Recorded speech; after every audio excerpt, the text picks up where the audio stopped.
সময় খারাপ গেলে বুঝি এমনই হয়।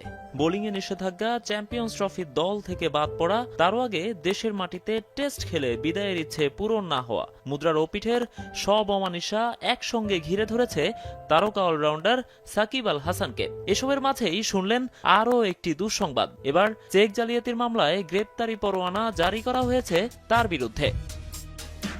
আইএফআইসি ব্যাংকের করা মামলায় রোববার ঢাকার অতিরিক্ত প্রধান মহানগর হাকিম মোহাম্মদ মাহবুবুল হক এই নির্দেশ দেন।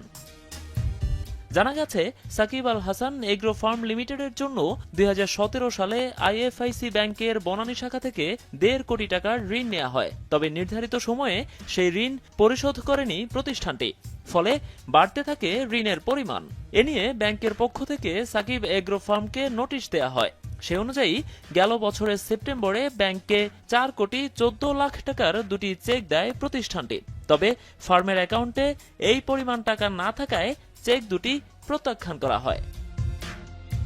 ফলে আবারও সাকিব এগ্রো ফার্ম লিমিটেডকে আইনি নোটিশ পাঠায় আইএফআইসি ব্যাংক।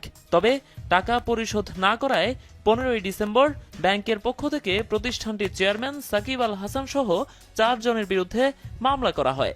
এ সময় আদালতে প্রতিষ্ঠানটির ২ জন পরিচালক হাজির হয়ে জামিন আবেদন করলেও চেয়ারম্যান ও এমডি হাজির না হওয়ায় তাদের বিরুদ্ধে গ্রেপ্তারি পরোয়ানা জারি করেন আদালত।